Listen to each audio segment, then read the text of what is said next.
ایک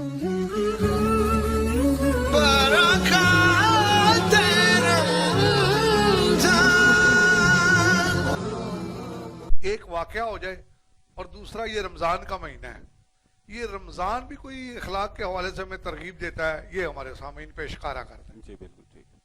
اس میں گزارش یہ ہے کہ سب سے پہلے کہ اخلاق حسنہ، اس میں ایک واقعہ ایسا ہے کہ جو ہمیشہ میرے دل میں اترا رہتا ہے۔ سبحان اللہ۔ ایک بڑھیا جو تاجدار کائنات صلی اللہ علیہ وآلہ وسلم کے پاس کھڑی ہے اور انہیں اپنے دکھڑے سنا رہی، دکھڑے سناتی جا رہی ہے، سخت دھوپ ہے، باہر کھڑے ہیں، صحابہ اکرام دیکھ رہے ہیں کہ تاجدار کائنات صلی اللہ علیہ وآلہ وسلم کی تبلیغ کا مشن ہے، روزانہ کی مصروفیات ہیں، رات کا جاگنا ہے، خدا کی بارگاہ میں حاضر ہونا ہے، وحی کا نزول ہے، سارے کام ہیں، لیکن اس کے باوجود اس کی بات کو کان لگا کے سن رہے ہیں، سماعت کر رہے ہیں۔ اب ایک صحابی سرکار کی بارگاہ میں حاضر ہوتا ہے اور آہستہ سے کان میں عرض کرتا ہے، حضور یہ مجنون ہے، یہ پاگل ہے، دیوانی ہے، بے شک اس کی تو کوئی نہیں سنتا، یہ آپ کو پریشان کر رہی ہے اتنی دیر سے، تو اس کی پورے اس معاشرے میں اور پورے اس جگہ میں اس کی کوئی بات نہیں سنتا، آپ زیادہ دیر کھڑے نہ ہوں، آپ اندر چلیں۔ تاجدار کائنات صلی اللہ علیہ وآلہ وسلم نے ارشاد فرمایا، آپ نے فرمایا صحابی یاد رکھو پورے زمانے میں اور پوری کائنات میں جس کی کوئی نہیں سنتا اس کی محمد مصطفیٰ میں سنتا ہوں۔ سبحان اللہ، سبحان اللہ۔ جس کا کوئی آسرا نہیں محمد مصطفیٰ آسرا، سبحان اللہ۔ جس کا کوئی سہارا نہیں محمد مصطفیٰ سہارا، جس کو کہیں جگہ نہیں ملتی میرے پاس آ جائے، یہاں تک کہ کسی گناہگار پر آقا نے لعنت بھی نہیں کرنے دی، واہ واہ، بے شک، گناہگار پہ بھی لعنت نہیں کرنے دی۔ بے شک۔ آج ہمارا رویہ دیکھ لیجئے، ہم 2 نمازیں پڑھتے ہیں اور تنقید شروع کر دیتے ہیں، تنقید شروع کر دیتے ہیں، سمجھ نہیں آتی کہ میرے آقا نے کیا حکم دیا ہے، تاجدار کائنات صلی اللہ علیہ وآلہ وسلم نے کیا حکم دیا ہے۔ ایک انگریز مفکر عیسائی وہ کہتا ہے کہ میں نے تاجدار کائنات صلی اللہ علیہ وآلہ وسلم کی ذات کو سٹڈی کیا، پڑھا، تو میں نے جب ان کی ذات کو سٹڈی کر رہا تھا تو میں خود بخود اس بات پہ مجبور ہو گیا کہ میں کھڑا ہو جاؤں اور کھڑا ہو کر مدینہ کی طرف رخ کر کے سلیوٹ کروں، سلام پیش کروں۔ وہ کہتا ہے کہ میں کھڑا ہو گیا، میں نے سلیوٹ پیش کیا اور میں نے تاجدار کائنات صلی اللہ علیہ وآلہ وسلم کی ساری زندگی مبارکہ سے کچھ اصول وضع کیے۔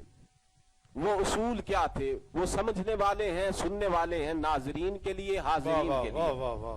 وہ کہتا ہے ہم کتابوں میں یہ الفاظ پڑھتے ہیں لیکن اس کی بیک گراؤنڈ کو نہیں سمجھتے۔ وہ کہتا ہے میں نے محمد مصطفیٰ سے سیکھا ہے when wealth is lost nothing is lost، انسان کی دولت چلی جائے تو کچھ نہیں جاتا۔ آج دولت کے پیچھے انسان بھاگ رہا ہے کہ میں بس دولت کما لوں باقی ساری خیر ہے۔ وہ کہتا ہے کہ میں نے تاجدار کائنات سے سیکھا ہے کہ انسان کی دولت چلی جائے کچھ نہیں جاتا۔ when health is lost something is lost، اگر انسان کی صحت چلی جائے تو بہت کچھ چلا جاتا ہے۔ بے شک۔ لیکن اس نے کہا پھر بھی سب کچھ نہیں جاتا، لیکن اس نے کہا کہ میں نے اس ودھا کے مکھڑے والے سے، اس واللیل کی زلف والے سے سیکھا ہے when character is lost everything is lost۔ سبحان اللہ۔ اگر انسان کا کردار ختم ہو جائے تو سب کچھ ختم ہو جاتا ہے۔ سبحان اللہ۔ یہ محمد مصطفیٰ نے سکھایا ہے، واہ واہ واہ، میرے آقا نے سکھایا ہے، غیروں نے سیکھا ہے۔ آج ہم کیوں بھول گئے ہیں؟ آج ضرورت اس امر کی ہے کہ امت مسلمہ واپس آئے سرکار کے اخلاق کی طرف، محبت اور پیار کی طرف۔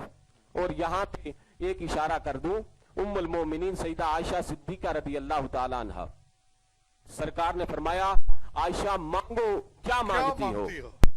تو حضرت عائشہ نے عرض کی حضور اگر اجازت ہو، رحمت کا دریا جوش میں ہے تو بابا سے نہ پوچھاؤں؟ تو آپ نے فرمایا پوچھاؤ۔ حضرت صدیق اکبر رضی اللہ تعالیٰ عنہ کی بارگاہ میں حاضر ہوئی، عرض کرنے لگی بابا آج بڑا کرم ہوا ہے، آج تاجدار کائنات نے فرمایا ہے کہ عائشہ جو چاہو مانگ لو، آپ مجھے مشورہ دیں میں کیا مانگوں؟ تو حضرت صدیق اکبر نے فرمایا بیٹی ताजदार कायनात की बारगाह में अर्ज करो, अर्ज ये करो कि हुजूर जो मेराज की शब आपकी अल्लाह के साथ राज़ो नियाज की बातें हुई थी, उनमें से कोई एक बता दें। सुभान अल्लाह।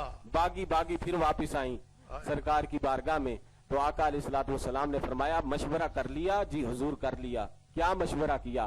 बाबा ने अर्ज की है कि जाके पूछो कि जो अल्लाह के साथ राज़ो नियाज की बातें हुई उनमें से एक बता दें।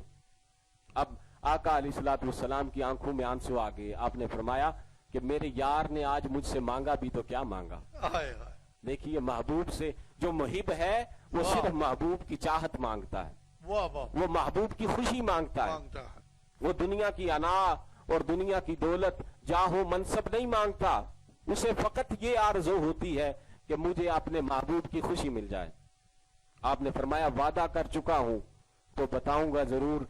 आयशा जो मेरी खुदा के साथ राज़ो नियाज की बातें हुई उनमें से एक ये है कि मुझे खुदा ने फरमाया या मेरे महबूब जो दो टूटे हुए दिलों को जोड़ेगा मैं उसे जन्नत में दाखिल कर दूंगा। वाह वाह वाह वाह। उसे जन्नत में दाखिल कर दूंगा। किसके सदके? दो टूटे हुए दिलों को। मेरे आका सहारा बन के आए थे, यतीमों के मस्कीनों के आसरा देने आए थे। यही बात जब उम्मुल मोमिनीन ने जाके बाबा को अर्ज की, हजरत सिद्दीक अकबर को, आप चीख मार के रो पड़े, बेहोश हो गए। जब होश में आए तो उम्मुल मोमिनीन ने की हुजूर मेरे बाबा आपको जो बात बताई तो खुशी की थी, बहुत आला है, वो तो खुशी की थी, और आप रोकर बेहोश हो गए, क्या वजह हुई? आपने फरमाया बेटी तुम ये देख रही हो कि जो दो टूटे हुए दिलों को जोड़ेगा वो जन्नत में जाएगा। मैं ये देख रहा हूं कि जो किसी एक का दिल तोड़ेगा वो कहां पे जाएगा, कहां पे जाएगा। तो आज इस तरफ तवज्जो की जरूरत है। और आखिरी बात जो आपने की, रमजान भी इस तरफ तवज्जो दिलाता है कि नहीं? अब देखिए जब इंसान खुद खा रहा हो ना तो उसको तकलीफ नहीं होती किसी के भूखे रहने से। इंसान खुद उसका पेट भरा हुआ हो वो कभी ख्याल नहीं करता कि मेरे दरवाजे पे कोई भूखा भी है। तो रमजान इस तरफ तवज्जो करवाता है। किस तरीके से? जब इंसान रोजे में होता है उसे भूख भी महसूस होती है, प्यास भी महसूस होती है, वीकनेस भी होती है, कमजोरी भी होती है। वो सोचता है कि मेरा जिस्म लागर है, कमजोर है, क्योंकि पानी नहीं पिया, खाना नहीं खाया, ये सारी बातें वो सोचता है।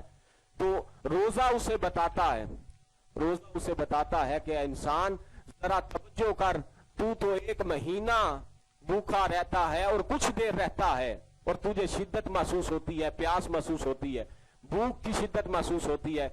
जो सारा साल दो वक्त के खाने के लिए रोते हैं, जरा उस तरफ भी तवज्जो कर। रमजान इस तरह अखलाक को संवारता और दर्श देता है कि तवज्जो कर गरीबों की तरफ, तवज्जो कर यतीमों की तरफ, तवज्जो कर जिनको दो वक्त का खाना नहीं मिलता, जरा उस तरफ भी तवज्जो कर। ये रमजान का महीना अल्लाह ने इसीलिए अता फरमाया है कि हम अपने अखलाक को, किरदार को बुलंद करें। और बड़ा शख्स वही होता है जो आजिज रहे, जो आजिज रहे। ताजदार कायनात सल्लल्लाहु अलैहि वसल्लम से बढ़कर तो कोई हस्ती नहीं, वद्दुहा के मुखड़े वाले से बढ़कर तो कोई हस्ती नहीं। और आपकी आंखों के ये आंसू इस बात की गवाही दे रहे हैं कि ये बात हक और सच है, हक और सच है। किस तरीके से? आप ये देखिए, मैं जो गुफ्तगू कर रहा हूं, खुदा की कसम है इसमें कोई कमाल नहीं है, ये सिर्फ और सिर्फ सरकार के जोड़ों का सदका है।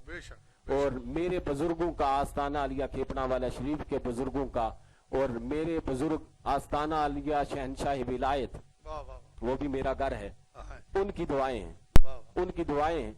तो मैं ये बात बता रहा था कि अल्लाह ताला ने सवाल किया, महबूब, हर कोई महबूब अपने मुहिब के लिए कोई ना कोई तोहफा लेके आता है, आप मेरे लिए क्या लेकर आए हैं? अब उम्मत को सिखाना था। ताजदार कायनात सल्लल्लाहु अलैहि वसल्लम अत्तहियात की शक्ल में बैठ गए, दो जानू होकर, और अर्ज किया, मौला मैं वो लेकर आया हूं जो तेरी बारगाह में भी नहीं है। अल्लाह ने फरमाया, महबूब मेरी बारगाह में क्या नहीं है? फरमाया कि ऐ मेरे मौला, कि तेरी बारगाह में आजिज़ी नहीं, मोहम्मद मुस्तफा तेरी बारगाह में आजिज़ी लाए हैं। सुभान अल्लाह। गुलामों को सिखाने के लिए कि जितना भी बुलंद मुकाम मिल जाए कभी तकब्बुर ना करना, जहां तक भी पहुंच जाओ, कभी गुरूर ना करना, किसी का हसद ना करना, जब भी करना किसी के लिए अच्छी बात करना, मोहब्बत की बात करना, ये आका अलैहिस्सलातु वस्सलाम के सुभान अल्लाह, सुभान अल्लाह। शाह जी प्रोग्राम बड़ी बुलंदियों पे है, ये सब आप आले नबी औलाद अली का सदका है।